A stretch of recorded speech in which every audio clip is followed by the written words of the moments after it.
से बहुत शांत है। उसके पापा ने कितने भी डांटे ना, कभी पलट के जवाब नहीं दिया, कभी ही नहीं दिया उसने पलट के जवाब कि पापा ऐसे क्रांति क्यों बर।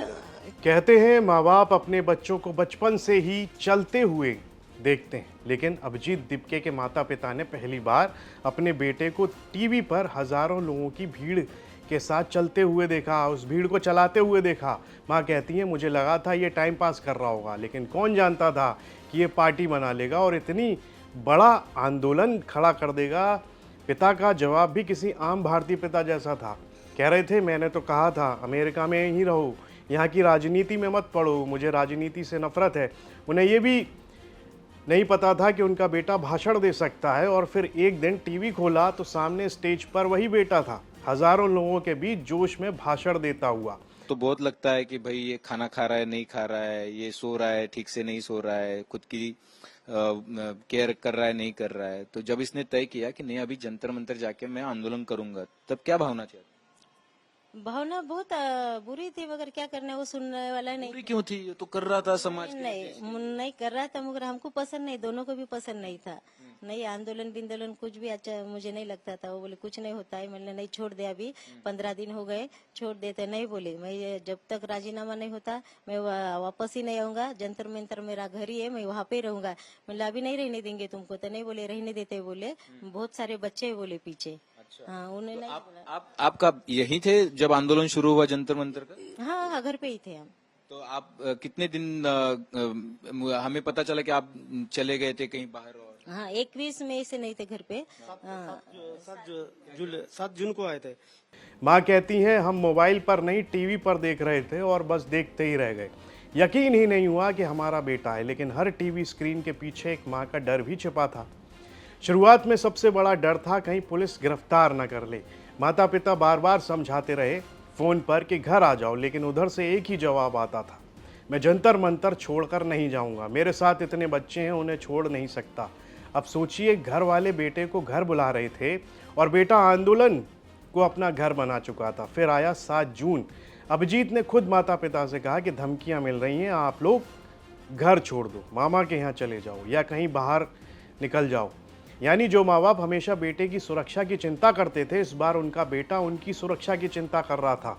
और फिर आया 20 जुलाई का दिन, जिसे याद करते ही आज भी परिवार की आंखें भर आती हैं। माता पिता कहते हैं अपनी जिंदगी में ऐसा पहली बार देखा है कि वहां पर कील वाली लाठियां चली हैं, बहुत बुरा था। सोचिए, जिस माँ ने बचपन में बेटे को गिरने से बचाया, वही माँ टीवी पर उसे लाठियां खाते देख रही थी। 21 मई से बाहर गए थे, तो 7 जून को घर पे आए थे। बाहर क्यों गया? उसने बोला था कि उसको धमकी आ रही थी यूट्यूब पे, तो उसने उसका शॉर्ट ऑफ एक हमको भी भेजा था कि ऐसा ऐसा है करके, तुम घर पे मत रहो। डर लगता था? धमकी आ रही थी? आपको भी आ रही थी? नहीं मुझे नहीं, वो रील्स आते थे ना। हाँ रील में आई थी ना, तो डर लग रहा था। फिर ऐसा मालूम नहीं, कुछ भी नहीं है। उसको बोले मामा के यहाँ रही थी, तो वो नहीं बोला। हाँ नहीं बोले तुम बाहर ही जाओ, कहा तो भी मोबाइल ऑफ करके रखो, और बाहर ही। फिर दोनों की भी मोबाइल ऑफ थी। कितने दिन मोबाइल ऑफ रखा? 16 दिन। मेरा तो वो दिन ही ये करे, हमने चालू करे राजीनामा दे जो, इनका फिर बीच में चालू हो गया। अच्छा हाँ अच्छा, जब ये आंदोलन में जब हुआ, ये इतनी सारी लाठियां वठियां पड़ी बच्चों को, उसमें कील थी, उसमें इतना सारा बुरी तरीके से पीटा, अभिजीत को भी मार लगी, क्या आपकी भावना थी? सर वो बहुत ही बुरा बोले तो मेरे जिंदगी में मैं पहला लाठीचार्ज ऐसा देखा हूँ मेरे जिंदगी में। अभी जब से मुझे समझ में आता है, 1984 को मेरी एसएससी हो गई, जब से टीवी पे वो सुनने का देखने का, तो ये मेरे जिंदगी में पहला ऐसा लाठीचार्ज देखा कि जो लाठी को किले लगाए हुए थे। पहली बार देखा मैं। तो बहुत ही बुरी तरीके से, मुझे तो लगता है ये किले लगाने की जरूरत ही क्या थी? क्या जरूरत थी किले लगाने की? तो तुम्हारे स्टूडेंट थे ना।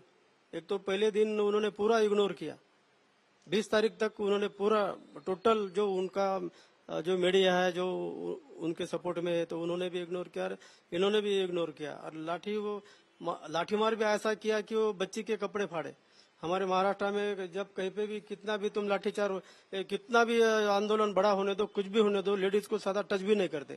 4-5 पुलिस रहती और वो लेडीज को घेरती और उसको उठा के कहीं तो भी बाजू में बिठाती, लेकिन ऐसा कपड़े फाड़ो, ये करो, ये ऐसी चीजें नहीं होती। हमारे महाराष्ट्र में तो नहीं होती। राजनीति की बहस अपनी जगह है, आंदोलन सही था या गलत इसकी राय अलग अलग हो सकती है, लेकिन एक बात तय है, जब आंदोलन सड़क पर होता है तो सबसे लंबी रातें सिर्फ प्रदर्शनकारियों की नहीं, उनके माँ बाप की भी जाग कर कटती हैं, क्योंकि टीवी पर दिखाई देने वाला हर नारा किसी माँ के लिए सिर्फ एक सवाल बन जाता है, मेरा बेटा आज सही सलामत घर लौटेगा या नहीं।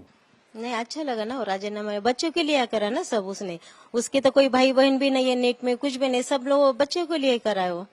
चला बाबा, उसका कोई होता अगर नजदीक का, उसको अगर कुछ पैसे मिलते तो अलग बात है। हमारे घर में कोई नहीं। अभी मेरा जो पोता है वो 2 साल के बाद इसमें जाएगा नीट के परीक्षा में। अभी कोई नहीं है हमारे घर में। ये जब आपको पता चला कि ये अभी खत्म हो चुका है, यानी कि अनशन खत्म हो चुका है और इसका रेजिग्नेशन भी हो चुका है, तो आपको प्राउड फील हुआ होगा ना कि अपने बेटे ने कर दिखाया, फाइनली वो बोस्टन से आया, किताब लेके कर दिखाया। नहीं, बहुत अच्छा लगा ना फिर वो दिन।